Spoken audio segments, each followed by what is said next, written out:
Germany, 1938, the night when synagogues went up in flames.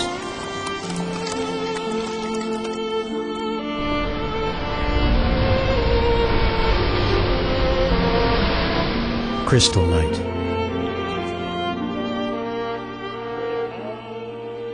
The German government, in its official records, published the number of 191 synagogues burned and 96 Jews who died on that night. Is this possible? In far-reaching research conducted by German-born Professor Meyer Schwartz, a very different picture emerges. About 1,550 synagogues were destroyed or burned, and some 2,500 Jews were murdered or committed suicide out of pure despair.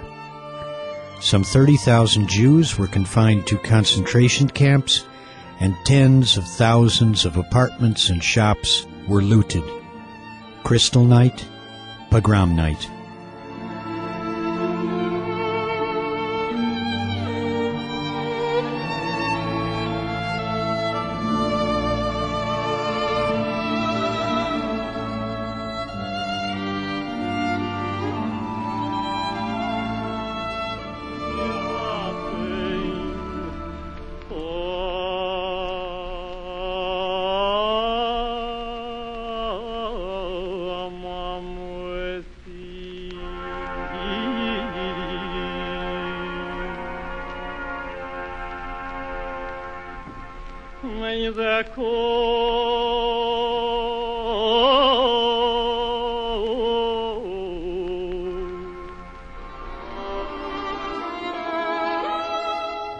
The 9th of November, 1938, sounded the warning bell to German Jews of the tragedy approaching the whole of Europe, and was the beginning of the Holocaust of the Jewish nation.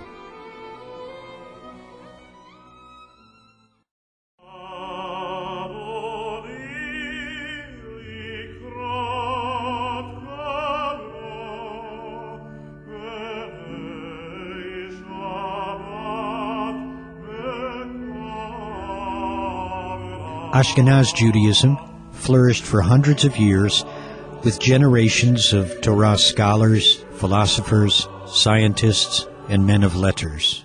With the rise of the Nazi regime in 1933, 500,000 Jews lived in Germany, less than 1% of the population. Their influence was felt in commerce, in economics, in the fields of culture, far outside of their absolute numbers. During this period, more than 2,000 synagogues existed in Germany and in Austria. These synagogues were among the most magnificent buildings in the vicinity and were the cultural centers for the community of each place, together with the local Jewish school. The 9th of November, 1938, Kristallnacht, and their German and Austrian neighbors stood and watched how synagogues were torched, how whole communities were destroyed, and they were silent. They were witness to the atrocities, the torture, and the degradation of their Jewish neighbors, and they looked the other way. Their silence and their ignoring of what was taking place was the same as direct participation. Thus, by the silent support of the German population, and by lack of any real reaction by the rest of the world, the way was laid for the Second World War and for the destruction of European Jewry. In the Institute, Beit Ashkenaz, we are collecting, one by one, the pictures and reminiscences of these holy communities. Utilizing our extensive archives, we are in the process of publishing a series of memorial books, the first of which have already appeared, and additional volumes are in preparation.